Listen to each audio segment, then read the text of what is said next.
হয়েছে।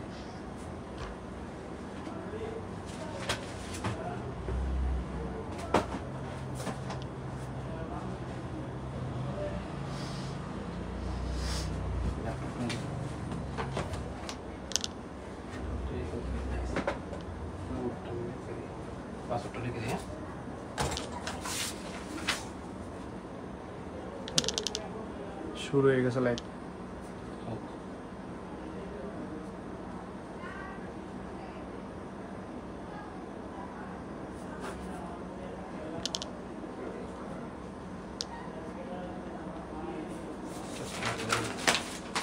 দ্বিতীয় স্লাইডটা দিন, 2 নম্বর স্লাইডটা যেন দিয়েছে খুব।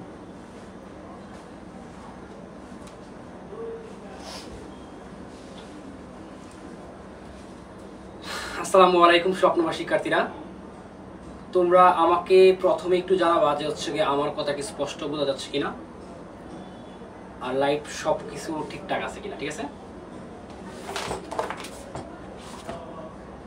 2 নম্বর স্লাইডটা যে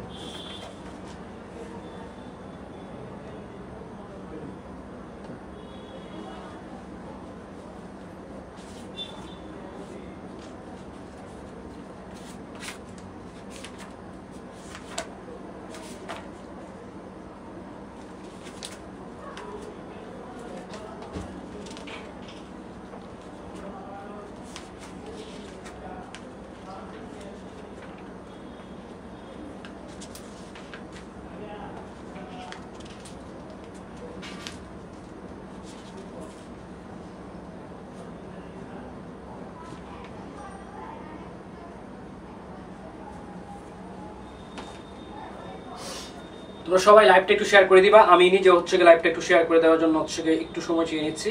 মাইক্রোফোন অফ নাকি?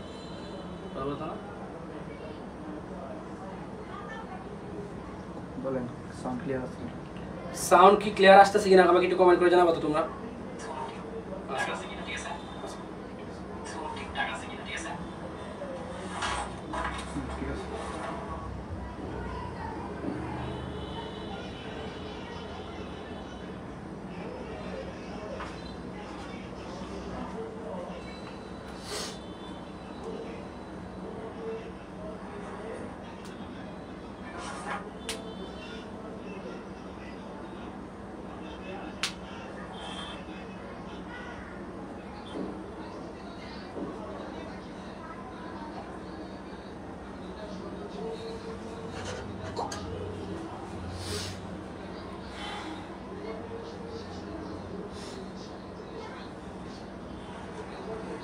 নম্বর স্লাইডে দেন।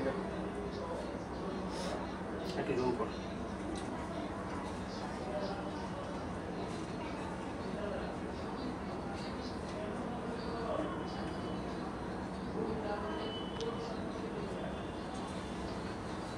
রবিত হাসান স্বপ্ন লাগছে বুকের প্রথম পত্র শিখেও কমন পাইছি, থ্যাংক ইউ। আসসালামু আলাইকুম। ওয়ালাইকুম সালাম।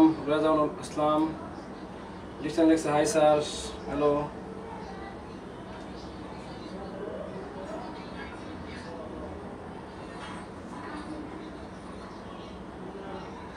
রবিত হাসান স্বপ্ন লাগছে।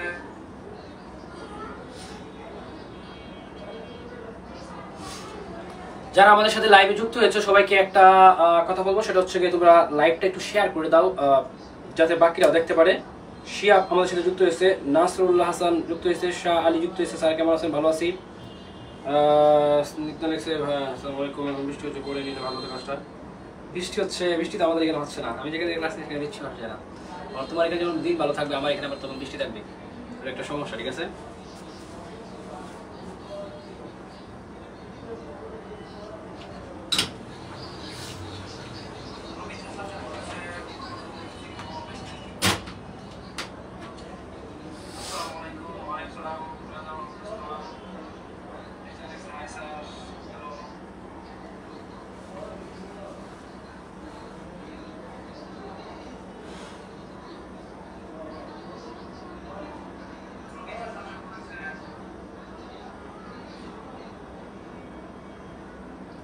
ইনশাআল্লাহ সিকিউ এমসিকিউ সবগুলো আসবে, সিকিউ এমসিকিউ সবগুলো আসবে। তোমরা হচ্ছে একটু লাইভটা শেয়ার করে দাও, বন্ধুদেরকে মেনশন করে দাও। ঠিক আছে, আমরা বেশি দেরি করবো না। একজন দেখছে ভূগোল দ্বিতীয় পত্র অনেক কঠিন। হ্যাঁ, ভূগোল দ্বিতীয় পত্রটা একটু হচ্ছে লিখিত অংশ, মানে বর্ণনামূলক। তো নসরাতুল্লাহ হাসান লিখছে এই ক্লাসটা করলে অনেক উপকার হবে বলে আশা করছি ইনশাআল্লাহ। হ্যাঁ, ইনশাআল্লাহ ইনশাআল্লাহ ইনশাআল্লাহ আমরা আশা করছি আমরা অনেক সবাই উপকৃত হবো ক্লাসটা করার পরে।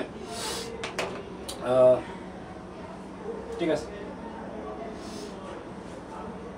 আচ্ছা আমরা ক্লাসে চলে যাবো একদম। আমরা ক্লাসে চলে যাবো, আমরা কথা বাড়াবো না, আমরা ক্লাসে চলে যাবো একদম।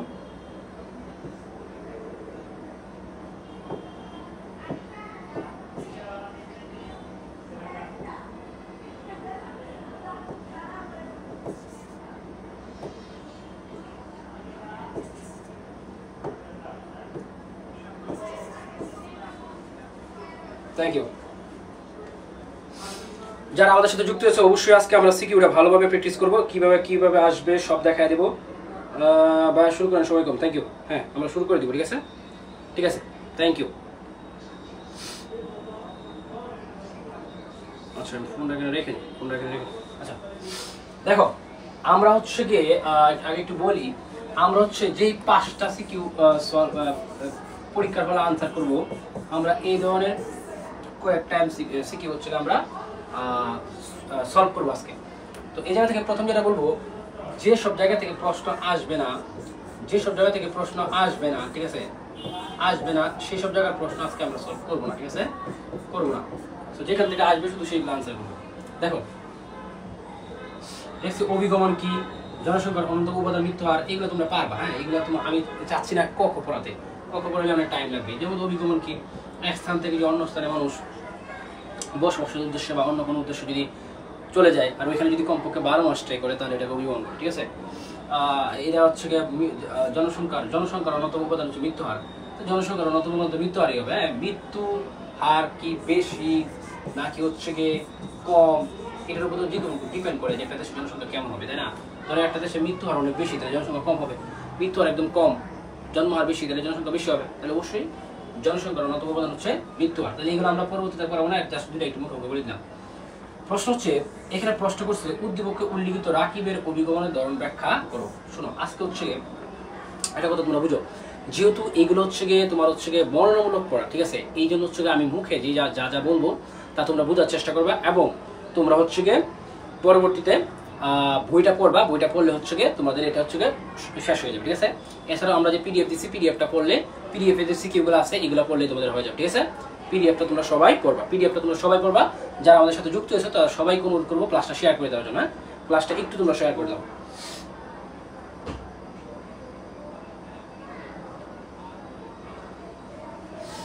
হ্যাঁ, গতকালকে পরীক্ষা হয়েছে না? গতকালকে আগের দিন পরীক্ষা হয়েছে। দেখো নাকি গতকালকে হয়েছে, মেবি আমি নট শিওর। দেখো, তাহলে বলছো উদ্দীপক উল্লিখিত রাকিবের অভিগমনের ধরন ব্যাখ্যা করে। ঠিক আছে, মনে রাখো অভিগমন থেকে শিখতে হবে ধরন, কারণ, ঠিক আছে, প্রভাব, এই 3টা জিনিস শেখা লাগবে। ঠিক আছে, এই 3টা জিনিস শেখা লাগবে। বলছে রাকিব কুমিল্লা গ্রামের বাড়ি থেকে চট্টগ্রামে এসে তার বোনের বাসায় বিশ্ববিদ্যালয়ে পড়াশোনা করছে। আচ্ছা, আমি একটু যদি তোমাদেরকে দেখাই তাহলে তোমরা একটু বুঝবা। এই যে রাকিব এখান থেকে এই অবধি যে কথাটা বলছে, যে রাকিব কুমিল্লা গ্রামের বাড়ি থেকে চট্টগ্রাম। আচ্ছা, কুমিল্লা আর চট্টগ্রাম এই দুইটা কি বাংলাদেশের ভিতরে না? তোমরা একটু ভালো করে বুঝবা আমি কি বলি। হ্যাঁ, বাংলাদেশের ভিতরে দুইটা জিনিস কি বাংলাদেশের ভিতরে, এই জিনিসটা মনে রাখবা। তো বাংলাদেশের ভিতরে মনে রাখবা। ঠিক আছে, বোনের বাসা থেকে বিশ্ববিদ্যালয়ে পড়াশোনা করছে। তার বগ্নিবতী একটি কোম্পানি চাকরি নিয়ে 5 বছর ধরে কুয়েত কি বাংলাদেশের ভিতরে না বাইরে? তাহলে কুয়েত হচ্ছে বাংলাদেশের বাইরে। ঠিক আছে, এটা মাথায় রাখবা, কুয়েত হচ্ছে বাংলাদেশের বাইরে। তাইলে বলছে উদ্দীপক উল্লিখিত রাকিবের অভিগমনের ধরন ব্যাখ্যা করো। তাহলে রাকিবের ধরন যদি ব্যাখ্যা করতে হচ্ছে, তাহলে রাকিব এই পর্যন্ত শেষ, এই অবধি রাকিবের কাহিনী শেষ। তাহলে রাকিবের কাহিনী কি করছে? কুমিল্লা থেকে সে চট্টগ্রামে আইসা পড়াশোনা করতেছে। এখন তোমরা আমাকে বলো তো, তোমরা একটু কমেন্ট করে আমাকে জানাও, যদি দেশের ভিতরে এক স্থান থেকে আরেক স্থানে যায় তাহলে কোন ধরনের অভিগমন হয়? আমাকে তোমরা একটু জানাইবা। ঠিক আছে, কোন ধরনের অভিগমন হয় তাহলে আমাকে একটু তোমরা জানাইবা।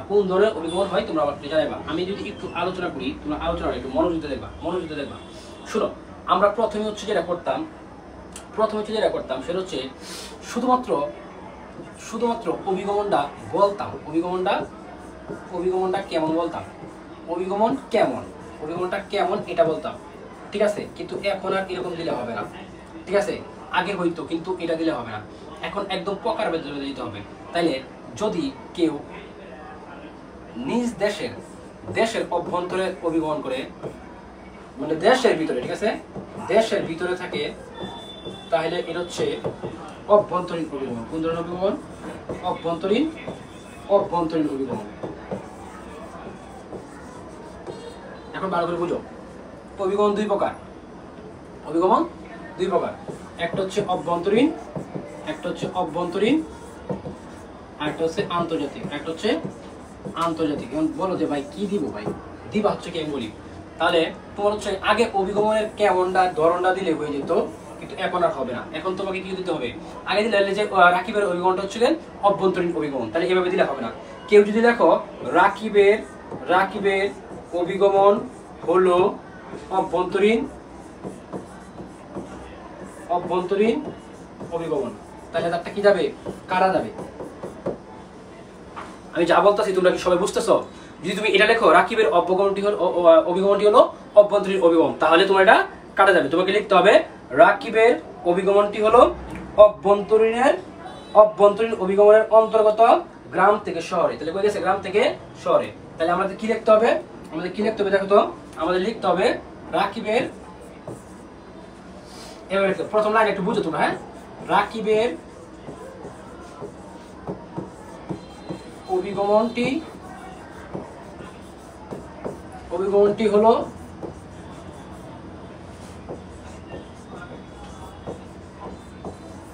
অভ্যন্তরীণ অভিগমনের অন্তর্গত। ভাই কই গেছে সে? গ্রাম থেকে শহরে, ঠিক আছে। গ্রাম থেকে শহরে। তাহলে আমাদের কি হয়েছে এখানে? গ্রাম থেকে শহরে। বুঝো, ভালো করে বুঝো।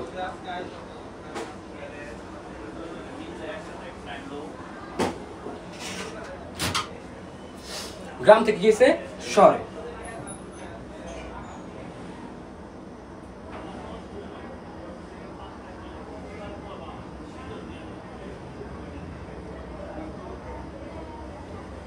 আচ্ছা, গ্রাম থেকে শহরে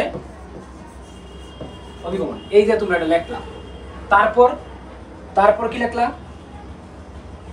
তারপর অভ্যন্তরীণ অভিগমনের সংজ্ঞা দিবা। তারপর কি করবা? সংজ্ঞা দিবা। সংজ্ঞা লেখবা না তোমরা, তো সংজ্ঞা লিখবা, আমি তো জাস্ট বোঝানোর জন্য লিখলাম। সংজ্ঞাটা দিবা যে দেশের অভ্যন্তরে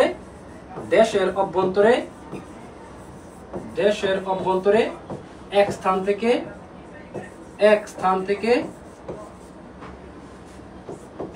থেকে অন্য স্থানে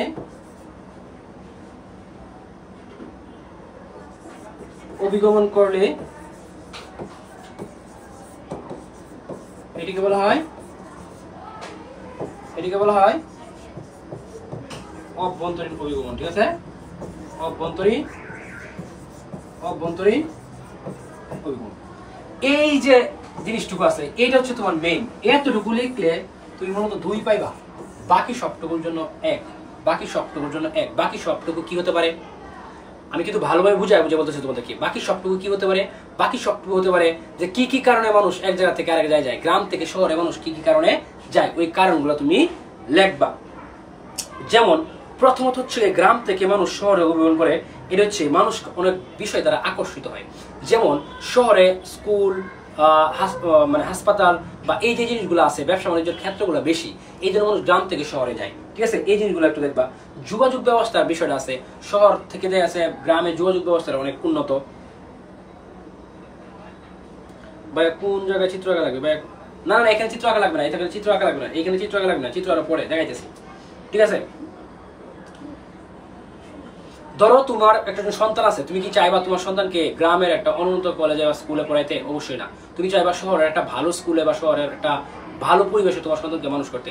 আমাদের বাবা মা কিন্তু সবাই চায় যে আমি হচ্ছে ভালো জায়গায় থেকে একটা পড়াশোনা করি, ভালো একটা লাইফ লিড করি। সো এই জায়গা থেকে গ্রাম থেকে শহরে মানুষ কি করে অভিগমন করে। তাহলে আমাকে কি করতে হবে, আমি আরেকটু তোমাদেরকে সহজ করে দেই। তাহলে 3 নম্বর প্রশ্নটা লিখতে হলে প্রথমে হচ্ছে গিয়ে 1 নম্বরে কি করবা, চিহ্নিত করবা যেমন এটা হচ্ছে গ্রাম থেকে শহরে, এটা লিখবা। পড়ছে কিসের মধ্যে, অভ্যন্তরীণের মধ্যে। পড়ছে কোন মধ্যে, অভ্যন্তরীণের মধ্যে।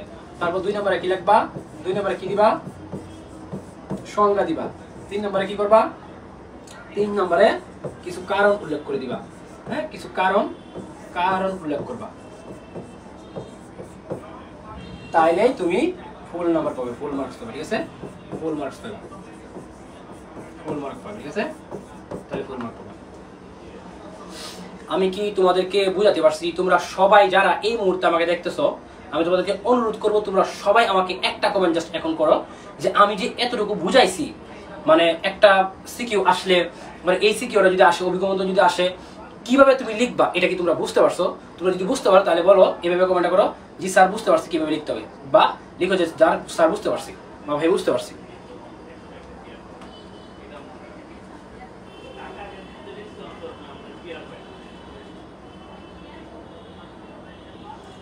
ভাই আপনার বাসা কি সাভার নাকি? না, আমার বাসা সাভার না।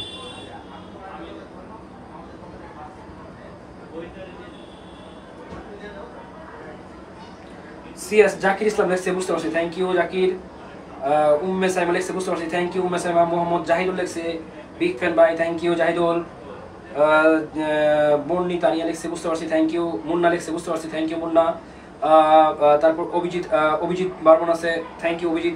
শিহাব, মিনি আফরোজ, আকাশ, উর্বশী পাল, কানিজ ফাতেমা, শিপ্রা, রুকসানা ইসলাম, সৃজা, তাসফিরা, কঠিন নাম, নূর মোহাম্মদ লেখছে, লেট করে ফেলছি, নাম লেট করে ফেলছি, সমস্যা নাই।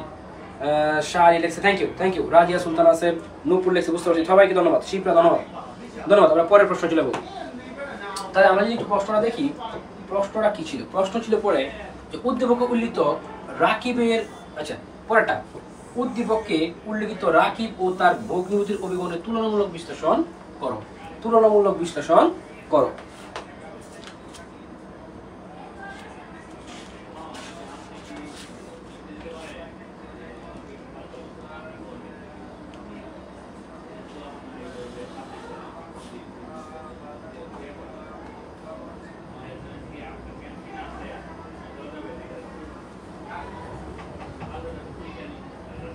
দেখো, তার আচ্ছা তার ভগ্নিপতি কে ছিল কোয়েল। কি করবে দেখো, ধরো 4 নম্বর আসছে, এখন কিভাবে লিখবা? প্রথমে লিখবা উদ্দীপকে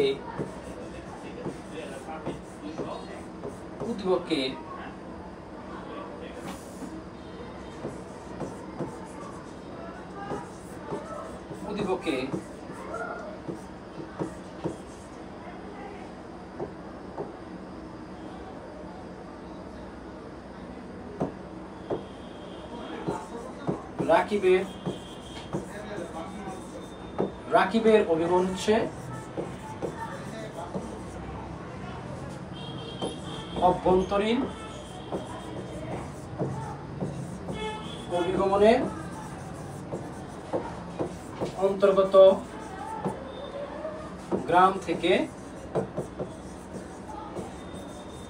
শহরে অভিগমন। ঠিক আছে, আমি লেখাগুলো টেবিলে লিখতেছি না, তোমরা বুঝে যাচ্ছ, বুঝলেই হবে। ঠিক আছে, গ্রাম থেকে শহরে অভিগমন। তার ভগ্নিপতির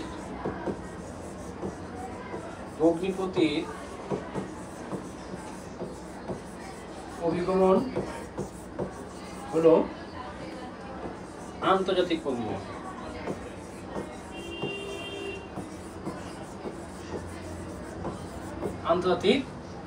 অভিগমন। ঠিক আছে,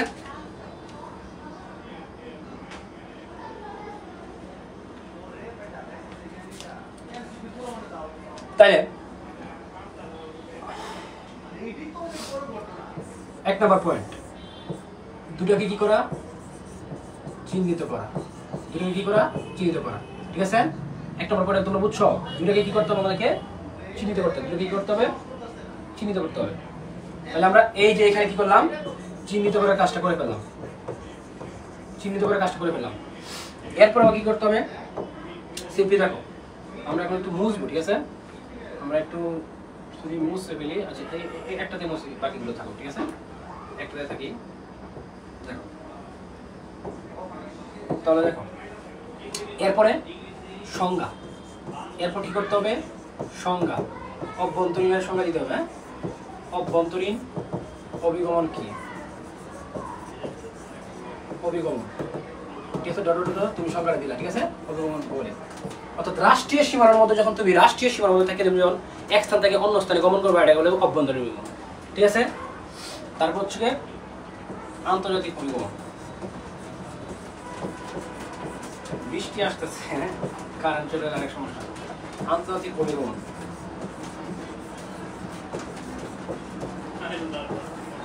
ঠিক আছে? তাইলে যদি রাষ্ট্রীয় সীমানা পেরিয়ে, মনে রাখা ভালো কথা, যদি রাষ্ট্রীয় সীমানা পেরিয়ে এক দেশ থেকে অন্য দেশে কেউ গমন করে, তাহলে সেটা হয় আন্তর্জাতিক অভিগমন। মানে এক দেশ থেকে অন্য দেশ, হ্যাঁ, এক দেশ থেকে কি, এক দেশ থেকে অন্য দেশ, এক দেশ থেকে অন্য দেশ, এটা হচ্ছে কি আমাদের আন্তর্জাতিক অভিগমন, ঠিক আছে?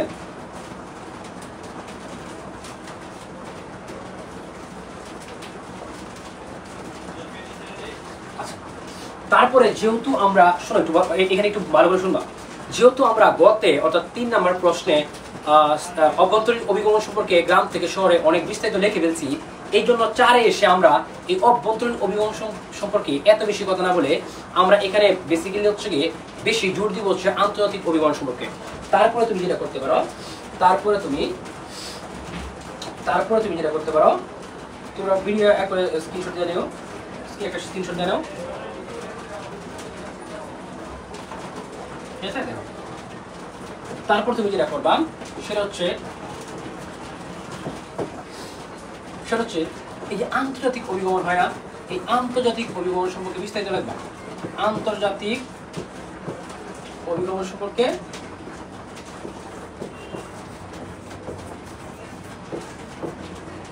অভিগমনে বিস্তারিত লিখবা। আমি তো সবগুলো লেখা দেওয়া সম্ভব না, বিস্তারিত লিখবে, ঠিক আছে? আমি লিখে কি কি লিখবে বলে দিয়েছি, এখন তো এগুলো লেখা সম্ভব না, ঠিক আছে? এই বিস্তারিত লিখবা। তো হতে পারে আন্তর্জাতিক অভিগমন হয় 2টা কারণে। কি কারণে? 2 কারণে, ঠিক আছে? বেসিক্যালি 2 কারণে হয়। একটা হইতে পারে তোমার হচ্ছে আকর্ষণমূলক একটা কারণ আছে, যেমন অনেক সময় নিরাপত্তা চায় বেশি, বা হচ্ছে ভালো জীবন চায়,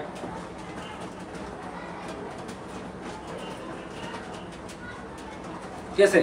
বৃত্তি, শিক্ষা, উন্নত জীবন যেমন চিকিৎসা, ভ্রমণ, এগুলোর জন্য মানুষ আন্তর্জাতিক গমন করে। এটা হচ্ছে বৃত্তি, আমি যদি একটু বলি, বৃত্তি, শিক্ষা, উন্নত জীবন ইত্যাদি। আরেকটা কারণ আছে ইম্পর্টেন্ট, সেটা হচ্ছে এই রাজনৈতিক কারণ। কি কারণ? রাজনৈতিক কারণ। এটা যদি আমি সহজ ভাষায় বলি, একটা হচ্ছে আকর্ষণজনিত কারণ,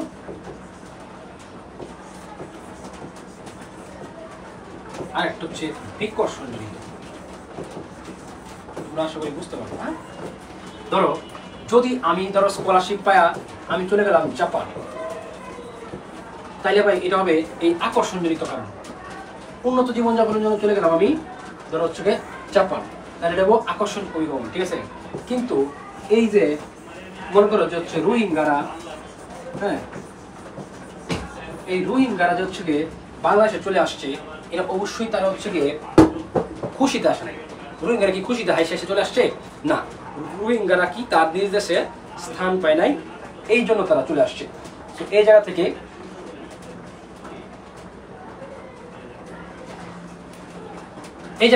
এটা হয়ে যাবে আমাদের কি বিকর্ষণজনিত কারণ। এটা হবে কি বিকর্ষণজনিত কারণ। মানে ছোট কথা বলে দেই, যদি তুমি নিজ ইচ্ছায়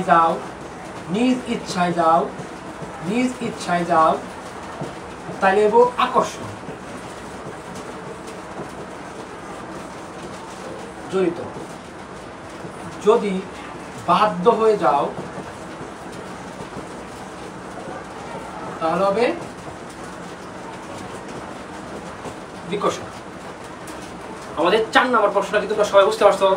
সবাই আরেকটু কমেন্ট করবো আমাকে, আমি কয়েকটা কমেন্ট করবো যে 4 নম্বর প্রশ্নটা তোমরা বুঝতে পারছো কিনা। আমি একদম দৌড়ে দৌড়ে ভাই তোমাকে আমি দৌড়ে দৌড়ে প্রশ্নটা দেখাইতেছি, তারপর এই প্রশ্নের উত্তরের জন্য তোমাকে কি কি দিতে হবে সবটা আমি তোমাকে বলে দিতেছি ভাই।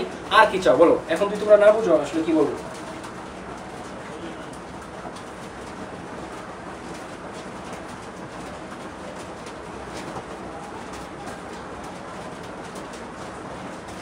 না, গুগল ড্রাইভে পিডিএফ দেওয়া আছে, এখন একটা পোস্ট আছে, এখানে দেওয়া আছে, ঠিক আছে? আজকে তোমরা পিডিএফ কিভাবে জানো? আজকে তোমরা আবার আমি দিব এই ভিডিওতে হচ্ছে আমি ক্যাপশনটা এডিট করে এখানে একটা হোয়াটসঅ্যাপ গ্রুপের লিংক দিব, ওই হোয়াটসঅ্যাপ গ্রুপে অ্যাড থাকবা, ওইখানে দিয়ে দিব। তোমরা সহজভাবে করতেছি।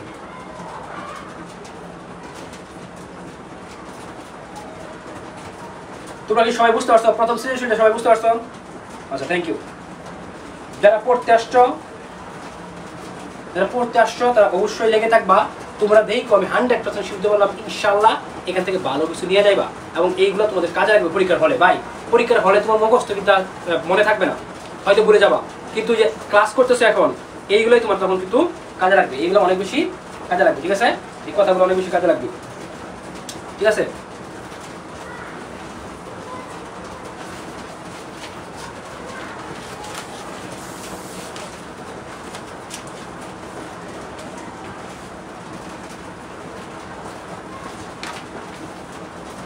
দেখো আমার পরের প্রশ্ন চলে যায়।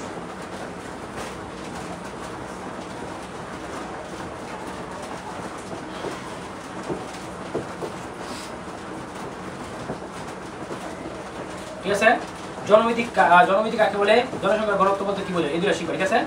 উদ্দীপকের মডেলের আলোকে বাংলাদেশের অবস্থান ব্যাখ্যা করো। বলছে উদ্দীপকের মডেলের আলোকে বাংলাদেশের অবস্থান ব্যাখ্যা করো। 4 নম্বর বলছে উদ্দীপকগুলিত মানচিত্র দেশটিতে জনসংখ্যা দ্রুত বৃদ্ধির বিশ্লেষণ করো, ঠিক আছে? তাহলে এটা কি? এটা বাংলাদেশ। এটা কি দেশ? বাংলাদেশ। তাহলে প্রশ্ন হচ্ছে কেন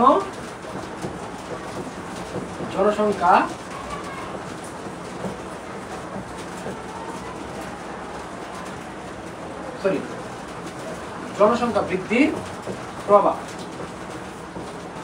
ঠিক আছে? এটা সেই প্রশ্ন। আর এটা হচ্ছে ট্রানজিশনাল মডেল, হ্যাঁ, জনমিত্রিক ট্রানজিশনাল মডেল, ঠিক আছে? জনমিত্রিক ট্রানজিশনাল মডেল।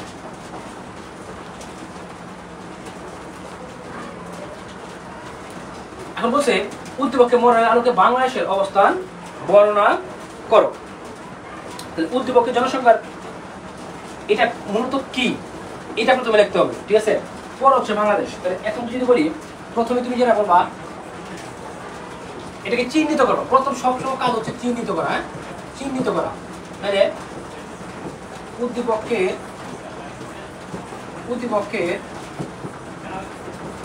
মডেলটি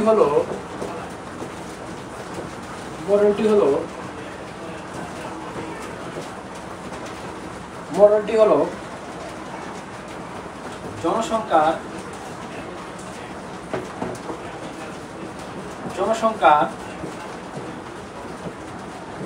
ট্রানজিশনাল মডেল। তোমরা একটু ভালো করে বুঝবা যে এই যে আমি প্রথমে হচ্ছে চিহ্নিত করলাম, এখানে আমি এক পাবো, ঠিক আছে? জ্ঞান চিহ্নিত করা, চিহ্নিতকরণ, প্রথম কাজটা হচ্ছে আমাদের এটা। এক নম্বর কি করা? চিহ্নিত করা। তারপর হচ্ছে আমরা এটা বাংলাদেশ কোথায় পড়ছি? বাংলাদেশ মূলত এটা দ্বিতীয় স্তরে পড়ছে। বাংলাদেশ কোথায় পড়ছে? এটা দ্বিতীয় স্তরে পড়ছে। লিখলা বাংলাদেশ এই মডেলের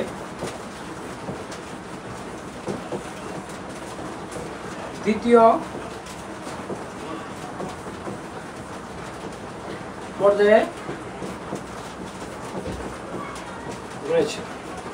বাংলাদেশ এই মডেলের দ্বিতীয় পর্যায়ে রয়েছে। তাইলে এরপরে কি লিখবা? তোমার এইটা এই অংশটুকু শেষ।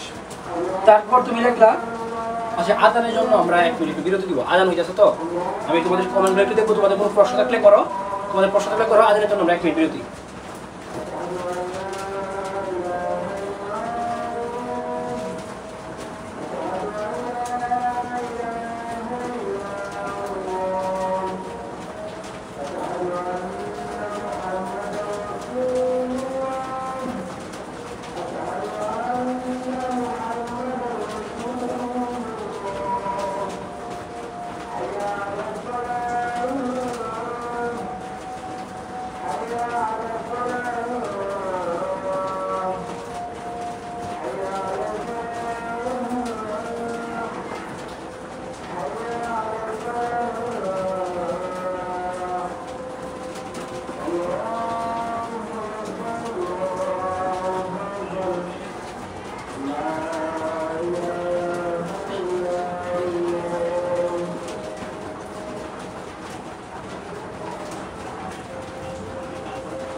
একদম লাস্ট লাইনটা বুঝেন, কোন লাস্ট লাইনটা, কোন লাস্ট লাইনটা?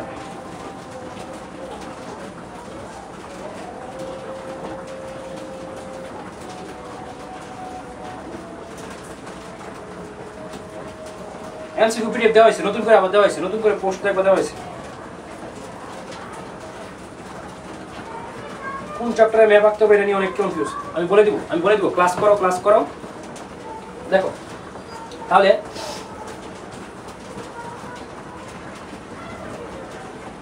দেখো, এরপরে তোমরা লিখবা এই জনগতিক ট্রানজিশন মডেলের, এই ট্রানজিশনাল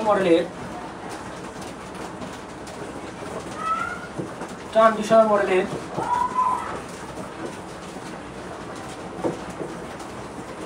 পর্যায় 4টা। প্রথমে 4টা লিখবা।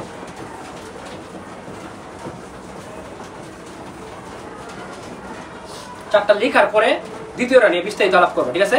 বাংলাদেশ কেন এটার সাথে মিলে। তাহলে প্রথম পর্যায়ে আমরা বলি উচ্চ জন্ম হার, উচ্চ মৃত্যু হার।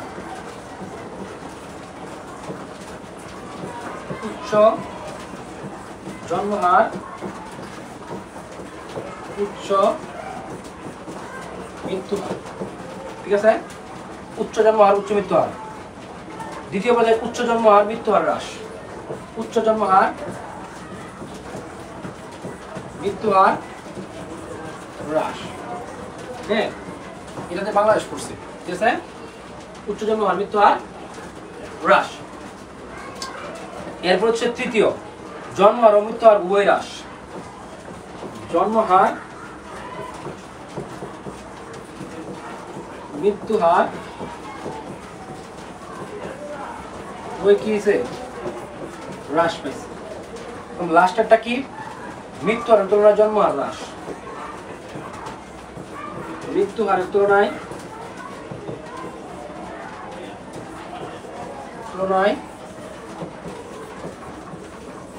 জন্ম হার হ্রাস। ওটা কি সবাই বুঝতে পারতেছ?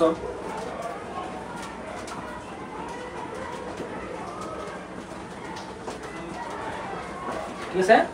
এই জন্ম হারের তুলনায় মৃত্যু হার হ্রাস, জন্ম হারের তুলনায় মৃত্যু হার হ্রাস, ঠিক আছে? এরপর দেখো, এরপর তোমাকে লিখতে হবে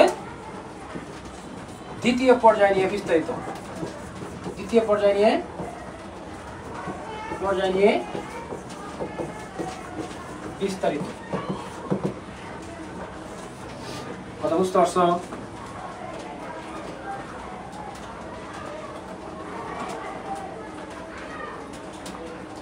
কারণ চিকিৎসা ব্যবস্থা উন্নয়ন, শিশু মৃত্যু হ্রাস, অর্থনৈতিক প্রবৃদ্ধি, জনসংখ্যা ট্রানজিশন বলে দ্বিতীয় পর্যায়ের বৈশিষ্ট্য, ঠিক আছে?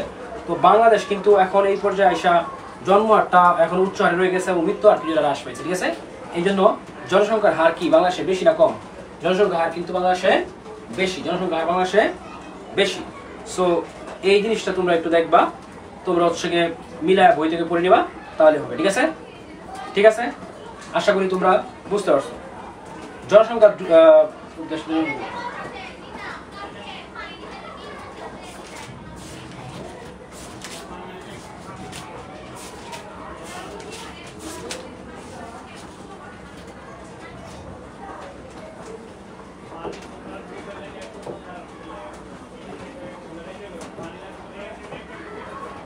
দেখো 4 নম্বর প্রথমে লিখবা প্রতিপক্ষে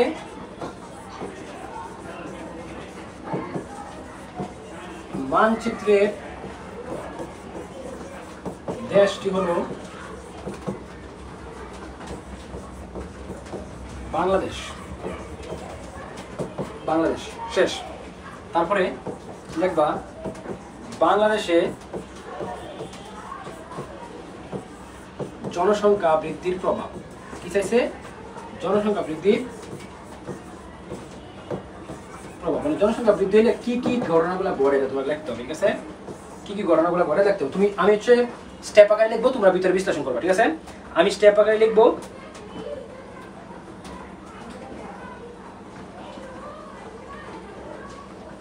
হ্যাঁ ঠিক আছে, ঠিক আছে, আমি স্টেপ আকারে লিখবো, তোমরা হচ্ছে গিয়ে পরবর্তীতে করবা। 1 নম্বর যেটা হয়, বাসস্থানের অভাব হয়। বাসস্থানের অভাব, এটা তোমরা ব্যাখ্যা সহ লিখবে। ঠিক আছে,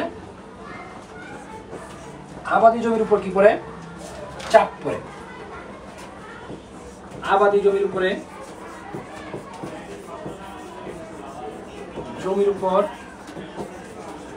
চাপ ব্যাখ্যা করবো। ঠিক আছে, ঠিক আছে, এরপর হচ্ছে খাদ্যের উপর প্রভাব। আমি একটু এড়িয়ে রাখতেছি। ঠিক আছে,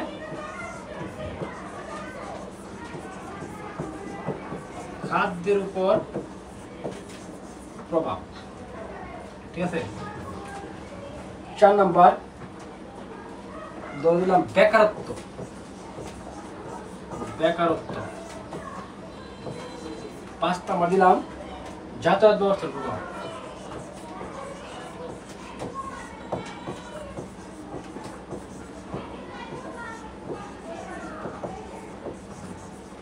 এই 5টা স্টেপ লিখে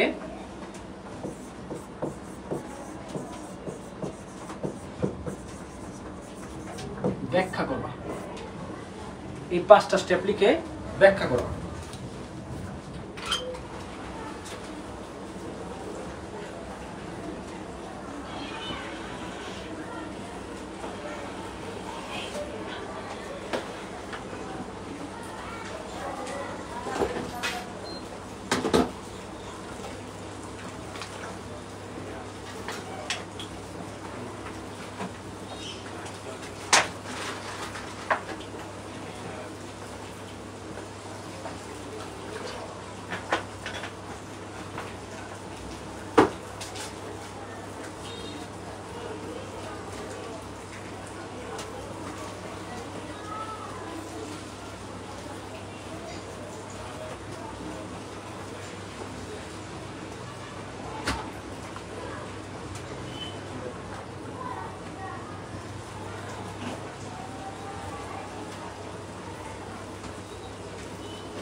ঠিক আছে, আচ্ছা এরপরে কি বলছে? এরপরে বলছে কাম্য জনসংখ্যার সংজ্ঞা দাও। জনসংখ্যা বন্টন উপর জলবায়ু প্রভাব রয়েছে। ক অঞ্চলের জনসংখ্যা ঘনত্বের প্রকৃতি ব্যাখ্যা করো। হচ্ছে ক অঞ্চলের জনসংখ্যা বন্টনের তারতম্য ব্যাখ্যা করো। ঠিক আছে, ঠিক আছে,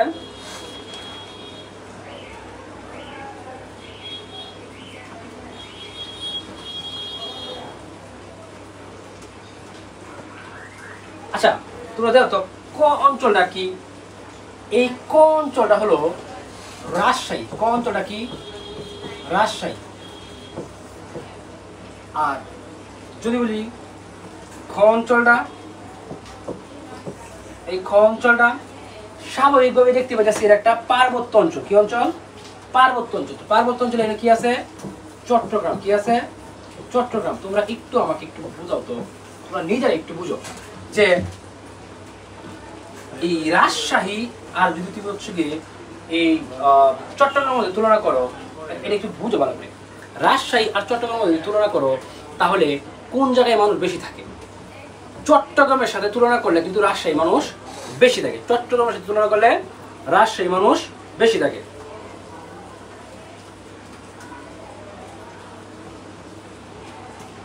আচ্ছা, যদি বলি রাজশাহী, এখানে জনবসতি কম, জনবসতি কম, জনবসতি কম, কিন্তু এই চট্টগ্রামে আরো কম, আরো কম। ঠিক আছে, চট্টগ্রাম হচ্ছে আরো কম।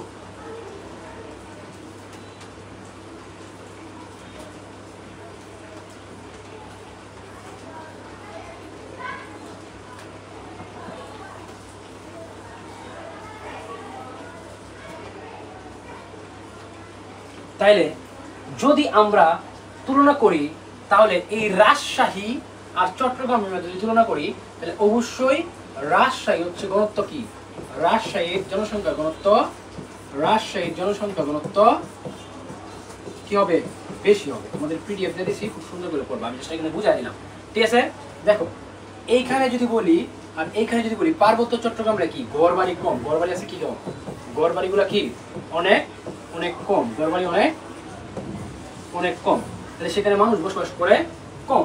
ঠিক আছে, কিন্তু আয়তনে পাহাড় পর্বত সুবিধা আছে। আয়তন মাপার সময় কি তুমি শোনো, তুমি যখন আয়তন মাপো, শোনো, তুমি যখন আয়তন হিসাব করো, তুমি যখন হচ্ছে গিয়ে আয়তন হিসাব করবা, তুমি যখন আয়তন হিসাব করবা তখন কি হচ্ছে গিয়ে এই পাহাড় পর্বত এই জায়গাগুলো বাদ দিয়ে নিবা না, তাহলে ওই জায়গাগুলো তো থাকবে রে ভাই। তাহলে ওই জায়গাগুলো যদি থাকে তাহলে তুমি যখন হচ্ছে ঘনত্ব হিসাব করবা তখন তো দেখবা যে এইখানে মানুষের সংখ্যা কম। যখন ঘনত্ব হিসাব করো তখন তো হচ্ছে আয়তন রে ভাগ দেব কি দিয়া, জনসংখ্যা দিয়া। তাহলে এখানে জনসংখ্যা আছে, আমি একটু একটু বলে বলি, যখন তোমরা আয়তন হিসাব করো, আয়তন হিসাব করো, ঘনত্ব হিসাব করি, সরি, আয়তন ভাগ হচ্ছে জনসংখ্যা, আয়তন ভাগ হচ্ছে জনসংখ্যা, তাহলে কি ঘনত্ব, কি আছে ঘনত্ব। ঠিক আছে, তাইলে যেহেতু রাজশাহীতে হচ্ছে তুলনামূলকভাবে চট্টগ্রাম থেকে মানুষ বেশি কম, তার মানে রাজশাহীর ঘনত্ব হবে বেশি, চট্টগ্রামের ঘনত্ব হবে কম। ঠিক আছে, আশা করি তোমরা বুঝতে পারছো। ভাই এখন অঞ্চলের পার্থক্যের মধ্যে কি বৃষ্টিপাত হবে? না, বৃষ্টিপাত দেওয়া দরকার নাই, বৃষ্টিপাত দেওয়া দরকার নাই। এইখানে তোমরা হচ্ছে গিয়ে মানুষ কিরকম থাকে, হ্যাঁ, কোন কোন অঞ্চলে মানুষ বেশি থাকে, কোন কোন মানুষ কম থাকে, জনসংখ্যা কত কত আছে, এই তথ্যগুলো বই থেকে দিয়ে দিবে। ঠিক আছে, তাই হবে, আর কিছু লাগবে না। ঠিক আছে,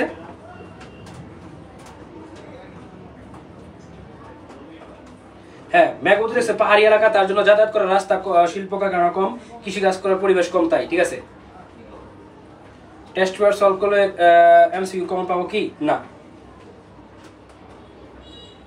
এগুলো রাজশাহীর জনসংখ্যার ঘনত্ব প্রতি বর্গ মিটারে 1121 জন, 1121 জন। হ্যাঁ, থ্যাংক ইউ। রাজশাহীর হচ্ছে 1121 জন।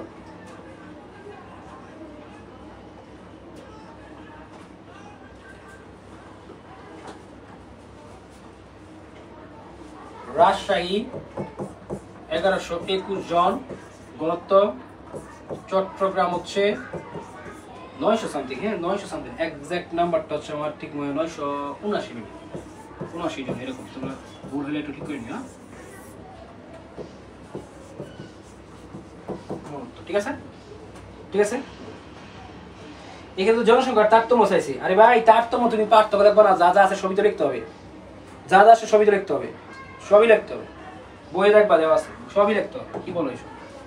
ঠিক আছে, দেখো এই যে তোমরা বলছিল না চিত্র কই লাগবো, হ্যান ত্যান, এই সেই বলছিল না, এই যে আমরা চলে আসছি। ঠিক আছে, চিত্র বা এইসব নিয়ে কাহিনী করার জন্য আমরা চলে আসছি। ঠিক আছে, দেখো দেখো, এই যে দেখো, ঠিক আছে, দেখো দেখো, একটু লক্ষ্য করো, একটু লক্ষ্য করো তোমরা সবাই। ঠিক আছে,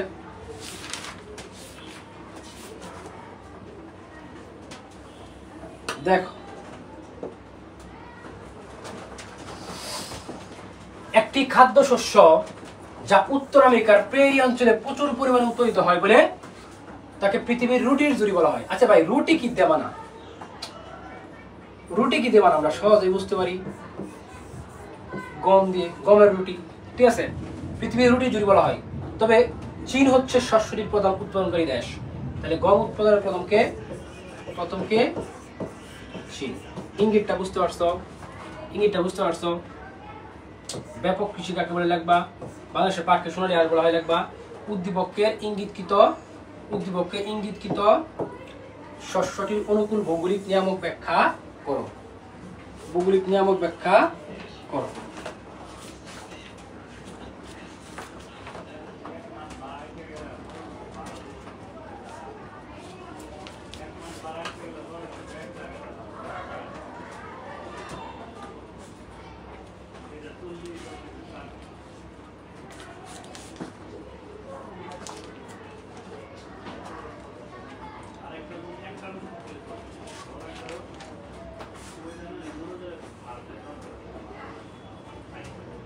গম হবে।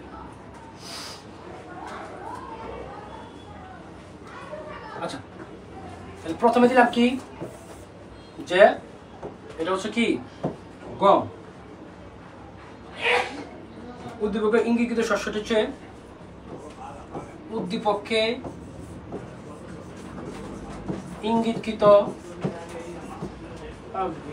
ইঙ্গিতকৃত শস্য হলো গম, ঠিক আছে? এই গম, ঠিক আছে? গমের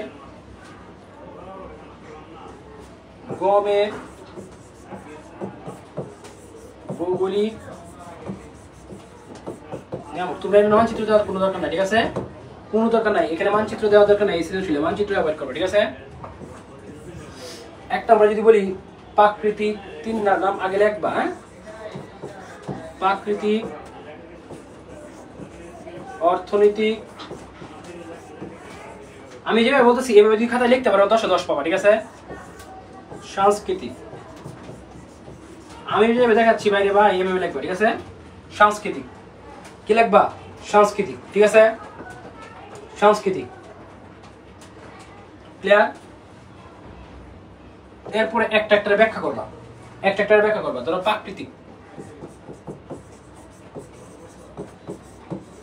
প্রাকৃতিক নিয়ামক, ঠিক আছে? প্রাকৃতিক নিয়ামক কি আছে? জলবায়ু, মৃত্তিকা, উপকৃতি। জলবায়ু, মৃত্তিকা, আমি যেভাবে সিস্টেম অনুযায়ী লিখতেছি দেখো তুমি স্টেপ বাই স্টেপ, এভাবে লিখলে 100% নাম্বার দিবে স্যার, ঠিক আছে? উপকৃতি, ঠিক আছে? এইগুলো প্রাকৃতিক। তারপর যদি বলি অর্থনৈতিক, তোমরা নিচে লিখবা, এটা নিচে লিখবা, আমি তো হচ্ছে জায়গা নেওয়ার জন্য লিখতেছি, হ্যাঁ? অর্থনৈতিক, ঠিক আছে? 1 নম্বরে মূলধন,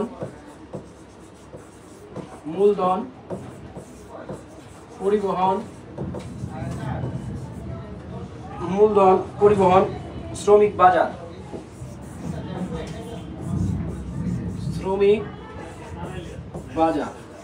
প্রশ্ন আসতে পারে যে শ্রমিক কোন ধরনের নিয়ামক, তাহলে এটা হচ্ছে একটা অর্থনৈতিক নিয়ামক। কোন নিয়ামক? মানে এইগুলা দিয়ে এমসিকিউ প্রশ্ন আসতে পারে, এগুলো থেকে এমসিকিউ প্রশ্ন আসতে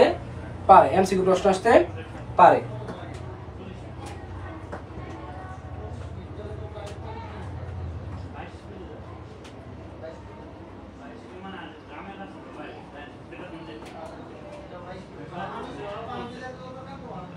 ভাই অধ্যায়ভিত্তিক এমসিকিউ পিডিএফ কি দিয়েছেন? হ্যাঁ, অধ্যায়ভিত্তিক এমসিকিউ পিডিএফ দিয়ে দিছি। তোমরা হচ্ছে ক্লাসটা করবা, তাহলে বুঝবা। অধ্যায়ভিত্তিক এমসিকিউ পিডিএফ দিয়ে দিছি, তোমরা হচ্ছে ক্লাসটা করলে বুঝতে পারবা, ঠিক আছে? ঠিক আছে, এরপরে তোমরা যেটা দেখবা সেটা হচ্ছে সাংস্কৃতিক নিয়ামক। সাংস্কৃতিক নিয়ামকের মধ্যে অনেকগুলো আছে, আমরা একটু দেখি। সাংস্কৃতিক নিয়ামক দেখো, সাংস্কৃতিক নিয়ামক, ঠিক আছে? সাংস্কৃতিক,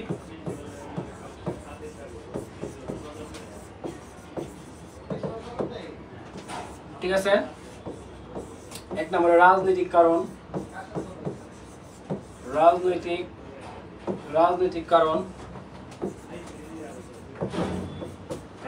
কারণ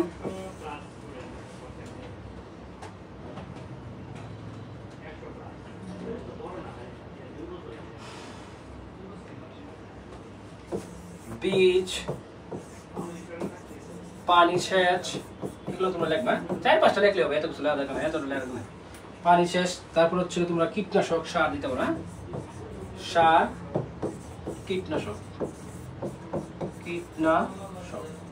এগুলো দিব, ঠিক আছে? ডান, ঠিক আছে?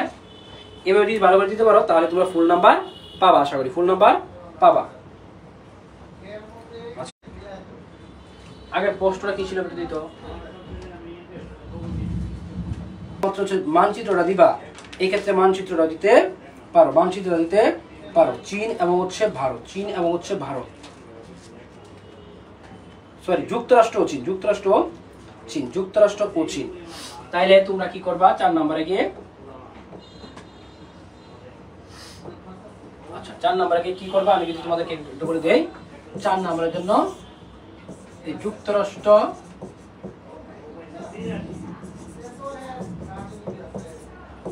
ও চীন সম্পর্কে বিস্তারিত লিখবা, বিস্তারিত বলবা। মানচিত্র ম্যান্ডেটরি না, মানচিত্র ম্যান্ডেটরি না, দিলে দিতে পারো না দিলে নাই, সমস্যা নেই, দিলে দিবা না দিলে নাই, দিলে দিবা না দিলে নাই, মানচিত্র এখানে দিলে দিবা না দিলে নাই, কোনো সমস্যা নেই। মানচিত্র দিলে দিবা, না দিলে নাই। মানচিত্র তো মনেই থাকবে না, না মানচিত্র দেওয়া দরকার নাই, এখানে তোমার মানচিত্র চাইছে না তো ওইভাবে দরকার না, যদি চিহ্নিত করতে পারে তাহলে মানচিত্র দেওয়া বাধ্যতামূলক। শোনো কিছু কিছু জায়গা আছে দেওয়া দিলে ভালো, না দিলে সমস্যা নাই, আর কিছু কিছু জায়গা আছে তোমাকে দিতেই হবে, সো এই জায়গার মধ্যে দিলে ভালো না দিলে সমস্যা নাই, এরকম কথা বুঝতে পারছো? এটা বুঝবা, কিছু জায়গা আছে দিলে ভালো না দিলে সমস্যা নাই, ঠিক আছে? এরপর দেখো পৃথিবীর অন্যতম প্রধান একটি খাদ্য শস্য ধান চীনের সর্বাধিক উৎপাদিত হয়, মৌসুমী জলবায়ু অঞ্চলে ফসল হলেও এটি পৃথিবীর প্রায় সর্বোচ্চ চাষাবাস হয়ে থাকে, ঠিক আছে? বলছে যে হচ্ছে উদ্দীপকের ইঙ্গিতকৃত শস্যটির অনুকূল প্রাকৃতিক নিয়ামক ব্যাখ্যা করো, তাহলে কি ধান, ধানের বিস্তারিত লিখতে হবে, কম যেমন লিখছি ধান সেম ভাবে, ঠিক আছে? ইঙ্গিতকৃত ফসলটি উন্নয়নে বাংলাদেশের সংশ্লিষ্ট গবেষণার ভূমিকা বিশ্লেষণ করো, ভূমিকা বিশ্লেষণ করো।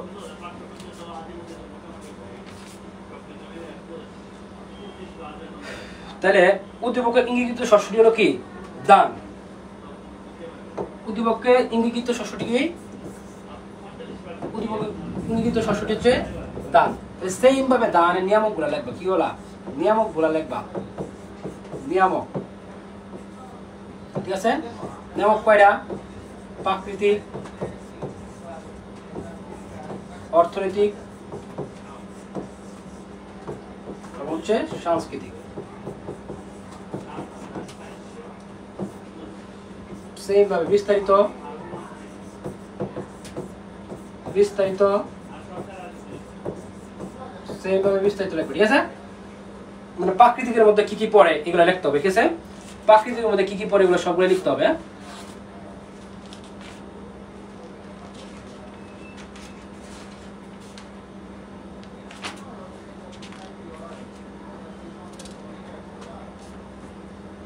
আগের মধ্যে ভূপ্রকৃতি এগুলো, হ্যাঁ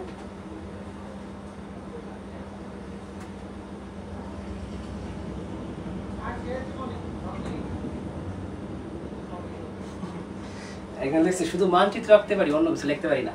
এখানে আবার আরেকজন উত্তর দিছে, ব্রিলিয়ান্ট, তোরা যা করলি রে, তোরা যা করলি। তারপর হচ্ছে কি এই দান সম্পর্কে, হ্যাঁ দান উপরে বাংলাদেশের বেশ কয়েকটা সংস্থা একসাথে কাজ করে, ঠিক আছে? এই সংস্থাগুলো নিয়ে হচ্ছে কাজ করবো, যেমন কৃষি মন্ত্রণালয় আছে, ধান গবেষণা ইনস্টিটিউট আছে, কৃষি গবেষণা ইনস্টিটিউট আছে, কৃষি গবেষণা কর্পোরেশন আছে, তারপর হচ্ছে কৃষি সম্প্রসারণ অধিদপ্তর আছে, কৃষি গবেষণা কাউন্সিল আছে, কৃষি বিপণন বিতরণ আছে, এইগুলা সবাই এগুলো নিয়ে কাজ করে, ঠিক আছে? এটা 4 নম্বর এটা দিলে তাই যাবে, ঠিক আছে? দেখো এই যে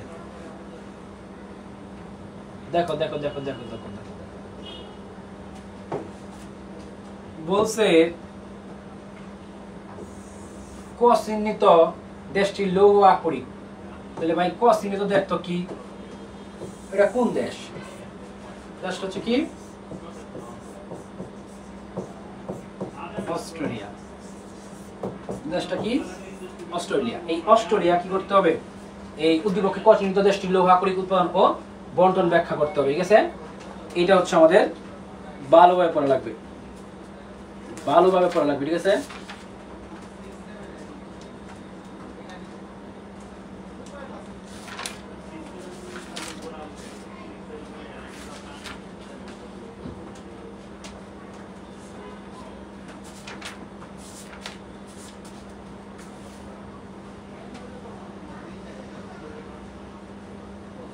ঠিক আছে।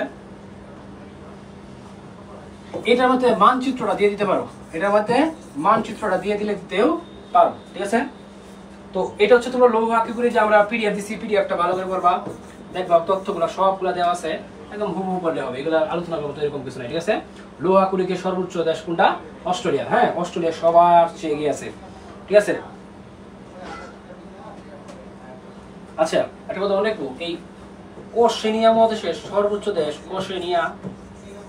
ওশেনিয়া মহাদেশের সবচেয়ে বড় দেশ কিন্তু অস্ট্রেলিয়া, সবচেয়ে বড় দেশ অস্ট্রেলিয়া, ঠিক আছে। সবচেয়ে বড় দেশ হলো অস্ট্রেলিয়া। আর খ আর গ, ঠিক আছে, এই খ আর হচ্ছে গ, খ আর হচ্ছে গ, তাহলে উত্তর আমেরিকা ও এশিয়া, এটা হচ্ছে কি উত্তর আমেরিকা, এটা কি এশিয়া। এই দুটোর মধ্যে তুলনামূলক আলোচনা করবা। হ্যাঁ, তুলনামূলক আলোচনা করলে বই থেকে দেখবা, বই দেখবা যে এশিয়া লিখিয়া ডিটেইলস দেওয়া আছে, ডিটেইলস পড়বা। হ্যাঁ, এখন এটা পড়ে গেলে অনেক দেরি লাগে, ঠিক আছে। আমেরিকা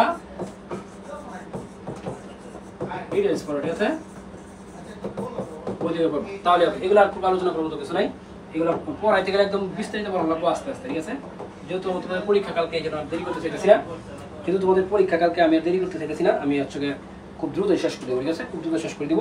তোমরা হচ্ছে মানচিত্র যতটুকু পারো বা যেখানে দরকার নাই একদম ওইখানে দেওয়ার দরকার নাই, যদি আগে থেকে না পারো, আর যদি পারো তাহলে দিও, যেখানে হচ্ছে একদম বাধ্যতামূলক ওইখানে দিলে হবে, বাকি না দিলে হবে, কোনো সমস্যা নেই, ঠিক আছে, বাকিটা না দিলে হবে।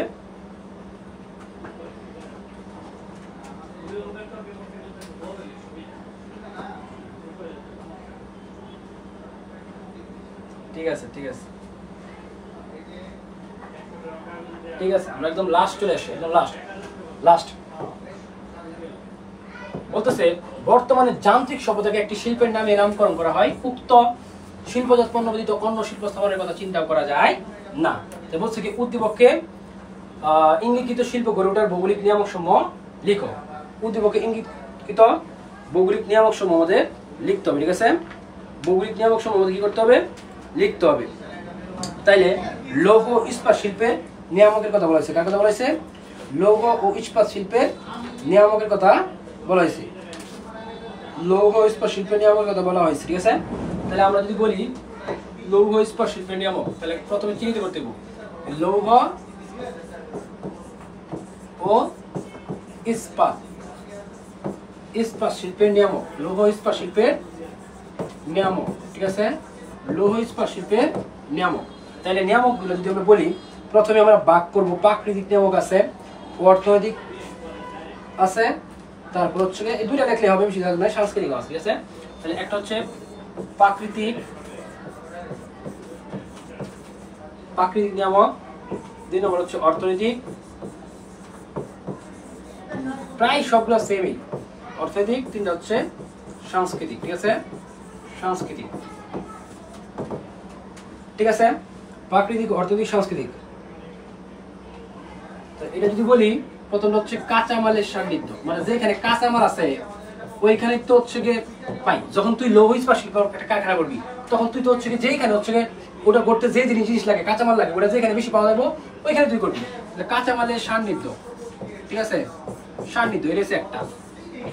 তারপর হচ্ছে তারপর কি আছে? তারপর হচ্ছে কয়লার সান্নিধ্য, কয়লার সান্নিধ্য, কয়লার সান্নিধ্য, ঠিক আছে, যেখানে পানি পাওয়া যাবে সহজেই, পানি সরবরাহ, ঠিক আছে, পানি সরবরাহ, ঠিক আছে। তারপর কি আছে? জলবায়ু আছে, কি আছে? জলবায়ু, জলবায়ুটা ডিপেন্ড করে, ঠিক আছে, জলবায়ু, এগুলো পড়লে হবে, ঠিক আছে। অর্থনীতিকে যদি আমরা যাই, মূলধন, মূলধন নিয়ে আলোচনা করবো, অর্থনীতি থেকে একটা আলোচনা করবে, হ্যাঁ, মূলধন, অর্থনীতি কি আছে? মূলধন, ঠিক আছে। আমরা যদি একটু যাই এদিকে, সংস্কৃতির মধ্যে অনেকগুলো লিখতে হবে, সরকারি নীতি আছে, প্রযুক্তিবিদ্যা আছে, দুইটা লেখলে হবে, যাও, সংস্কৃতিকে তো দুইটা লেখলে হবে, যাও,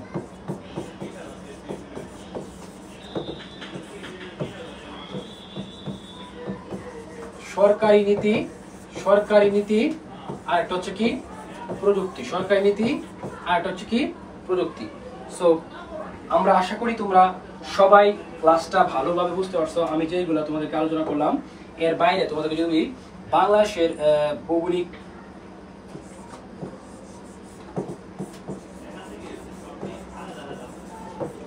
অবস্থা এটা একটু পড়বা। হ্যাঁ, বাংলাদেশের ভৌগোলিক অবস্থা এটা একটু পড়বা, এখান থেকে অনেক সময় প্রশ্ন আসে। আর দেশ যদি পড়তে চাও প্রথম অধ্যায় থেকে হ্যাঁ, প্রথম অধ্যায় থেকে যদি দেশ পড়তে চাও তাহলে জাপান আর হচ্ছে ভারত, চীন। মহাদেশ পর্ব হচ্ছে যদি পড়তে চাও, কঠিন যদিও, এশিয়া, ইউরোপ, আফ্রিকা, অস্ট্রেলিয়াও করতে পারবো, অস্ট্রেলিয়া। ঠিক আছে, আশা করি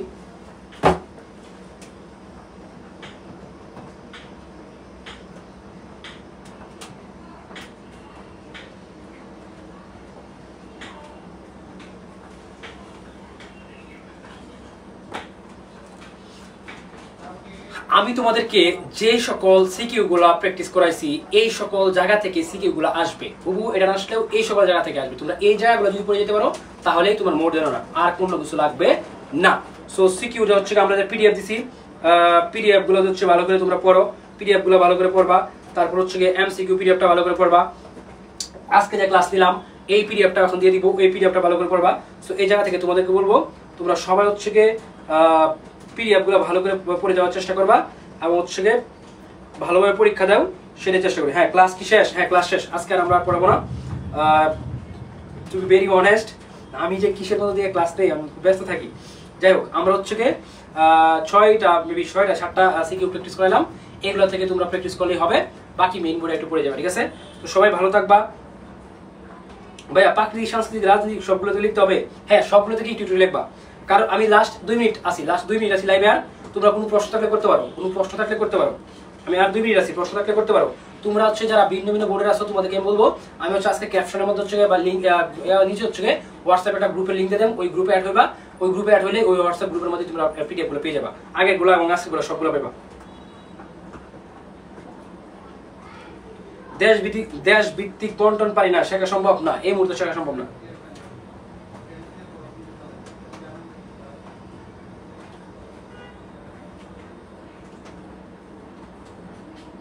স্যার চ্যাপ্টার 5 স্কিপ করলে কি 5টা কোয়েশ্চেন কমন পাবো? বাবা, যে কোনো একটা বাদ দিলে সমস্যা নেই, 4টা বললে হবে। যে কোনো 4টা পড়লেই হবে। 3টাও যদি কেউ ভালো করে পড়তে পারো অনেকটা 4টা কমন পাবে, সমস্যা নেই। স্যার এগুলোর মধ্যে যদি না আসে, না, এটা অসম্ভব, এগুলোর মধ্যে থেকে আসবে। ফাহিমা বেগম লিখছে, ভাইয়া আপনি কি আরো কোনো সাবজেক্টের ক্লাস করবেন? হ্যাঁ ভাইয়া, আমি দুঃখজনকভাবে হচ্ছে তোমাদের অর্থনীতি ক্লাস নিব এবং পরিণতি ক্লাস নিব। ঠিক আছে, তোমাদের সাথে অর্থনীতি এবং পরিণতি 2টা ক্লাসে আমার দেখা হবে। ভাইয়া চা কি গুরুত্বপূর্ণ? হ্যাঁ, দান গমটা গুরুত্বপূর্ণ। বিশ্বের ক্ষেত্রে দান গম, আর বাংলাদেশের ক্ষেত্রে চা, এটা একটু গুরুত্বপূর্ণ। ঠিক আছে ভাইয়া, নিয়ামকগুলো কি ব্যাখ্যা করতে হবে? হ্যাঁ, নিয়ামকগুলো ভিতরে একটু ব্যাখ্যা করে দিও। টাইম যদি কম থাকে তাহলে প্রাকৃতিক, অর্থনৈতিক, সাংস্কৃতিক লিখে ভিতরে জলবায়ু বা এগুলো লিখে দিবা, তাহলে হবে, ভিতরে লেখার দরকার নেই। সুমাইয়া আক্তার লিখছে, খুব হেল্পফুল ছিল ক্লাসটা, থ্যাংক ইউ সুমাইয়া। ARF এটি ইসলাম লিখছে, কালকে ক্লাসটা করিয়েন অনেকক্ষণ ধরে, থ্যাংক ইউ এটি ইসলাম। ভাইয়া নিয়মগুলো কি আলাদা ব্যাখ্যা করতে হবে? না, আলাদা ব্যাখ্যা করার দরকার নাই, যদি তো সময় পাবে কইরো, হয়তো দরকার নাই।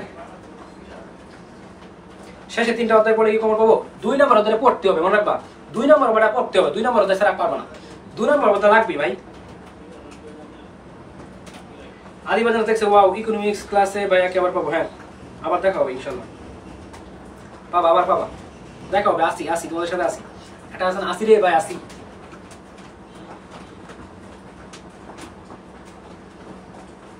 স্যার চিত্র দিলে কি চিত্র ব্যাখ্যা দিতে হবে? না, চিত্র দিলে চিত্র ব্যাখ্যা লাগবে না। সেকেন্ড পার্টে চিত্র স্কিপ করবা বেশিরভাগ ক্ষেত্রে। তুমি পারো বিশ্বমান চিত্র শিখে যাবা, জাস্ট অবয়বটা দেখা দিতে হবে। তবে তোমরা হচ্ছে ডিপেন্ড করে, যদি ওরা চায় সরাসরি চিত্র তাহলে দিবা, যদি সরাসরি চিত্র না চায় তাহলে না দিলেও হবে, কোনো সমস্যা নেই। ম্যাকবুতি লিখছে স্যার বেশি করে দোয়া করেন। হ্যাঁ ম্যাকবুতি, তোমার জন্য অবশ্যই দোয়া করি, সবার জন্য দোয়া করি। স্যার যশোর বোর্ডে অনেক কঠিন আসে, এগুলো খুবই মানে ফাত্রামি করে আর কি, বুঝা নাই? উদয় তোমাদেরকে প্যারা দেয়। যশোর বোর্ড, এই বোর্ড, সেই বোর্ড, কঠিন প্রশ্ন করলে কি হয় ভাই? এক বোর্ডে সহজ দিচ্ছে, তোমার বোর্ডে কঠিন করছে, করে কি তুমি কিছু মানে তোমার কিছু হইতেছে এটা করে ভাই? কিছু বাংলাদেশে বসবাস করি না।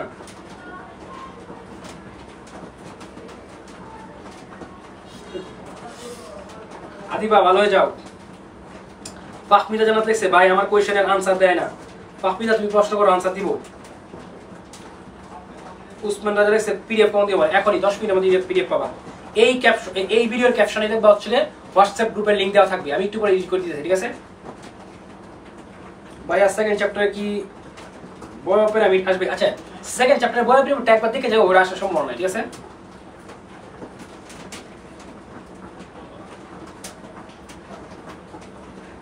স্যার আপনার উপরে ভরসা করে যাবো পরীক্ষা দিতে? না, ভরসা দিতে হবে আল্লাহর উপর ভরসা করে দিবা। আমি তো জাস্ট খালি বলছিলাম মাত্র।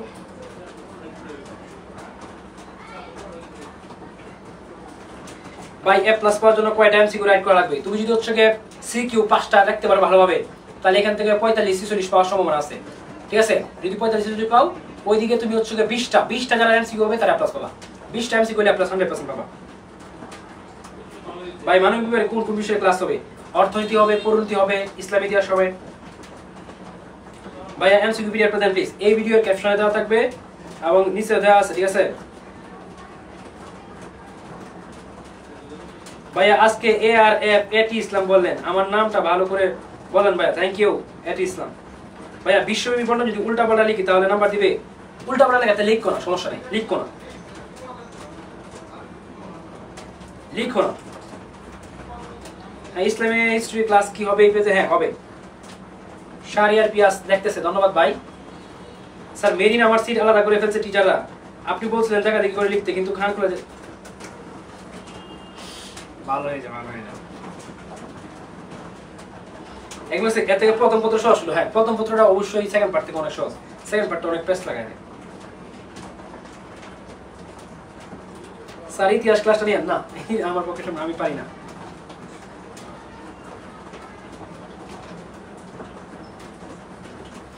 এগুলো প্রাপ্তি পারমিক রাখি রেখেছে স্যার, এখন কোনগুলো ভালো করে পড়বো?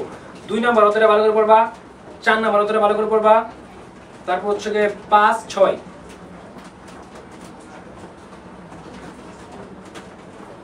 ইতিহাস ক্লাস কি হবে স্যার এটা আমি শিওর না, এটা হচ্ছে টিম বলতে পারবে।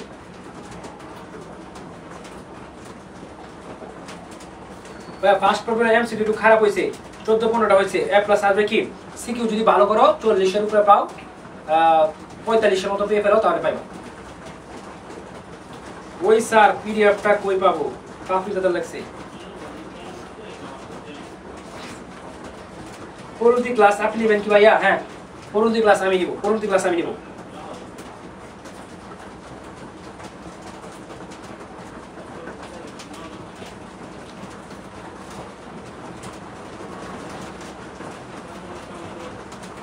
ভাইয়া আমি পাস করার জন্য কি কি পড়লে ভালো হবে বুঝে বলে? পাস করার দরকার নাই, যে পাস করার চিন্তা করে সে ফেল করবা। ভাইয়া আপনি পরবর্তী আর সমাজকর্ম ক্লাসটা নিন প্লিজ।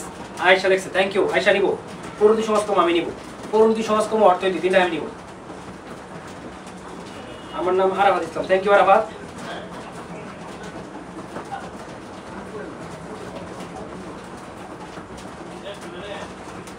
ইতিহাস আর ইসলাম শিক্ষা ক্লাস নিলে ভালো তো? হ্যাঁ আমরা দেখবো, চেষ্টা করবো। আপনার ক্লাস অনেক ভালো লাগে, হ্যাঁ ঠিক আছে, থ্যাংক ইউ স্যার। এমসিকিউ 13টা হয়েছে, সিকিউ 40 মার্ক পাবো, প্লাস হবে কি? হ্যাঁ বাবা এমসিকিউ 13টা হলে সিকিউ যদি 40 পাও, আছে রিটেন আছে তো, সরি প্র্যাকটিক্যাল আছে তো, এ প্লাস পাবো, সমস্যা নেই। সমাজ বিজ্ঞান আই এম নট শিওর। ভাইয়া টেস্ট পেপারে সব এমসিকিউ সলভ করছি, তাতে কি কমন পাওয়ার সম্ভাবনা আছে? পেতে পারো। মেইন বইটা পড়ো, টেস্ট পেপার পড়তে মেইন বই পড়ো। চিত্র দেখে কিভাবে বুঝবো? বুঝবা চীন, শুনো তোমাদেরকে একটা কথা বলি, শুনো। চীন, ভারত, আমেরিকা, বিশেষ করে আমেরিকা, যে আমেরিকা তো হচ্ছে তোমার হচ্ছে কি বলে উত্তর আমেরিকা, দক্ষিণ আমেরিকা মহাদেশ, আমেরিকার কিছু অঞ্চল, ঠিক আছে, পার্টিকুলার দেশ, জাপান, এই দেশগুলো কোথায় আছে মানচিত্রের, এটা একটু দেখবা তাহলেই হবে। হ্যাঁ ভাইয়া কৃষি ক্লাস কি হবে? মনে হয় না।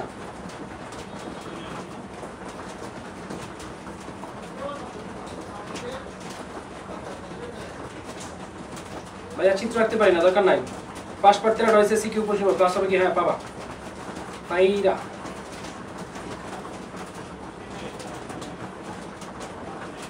আচ্ছা আমাকে এখন যারা দেখতেছো তোমরা একটু কমেন্ট করো তো, কে কোন বোর্ডের, আমাকে একটু কমেন্ট করো, জাস্ট আমি 2 মিনিট থাকবো। কে কোন বোর্ডের আমাকে একটু কমেন্ট করতে আমার একটু জানা দরকার, কে কোন বোর্ডের। ভাই আপনি ইসলামের হিস্ট্রি ক্লাসটা নিয়ে না রে ভাই, সব আমার দ্বারা হইব।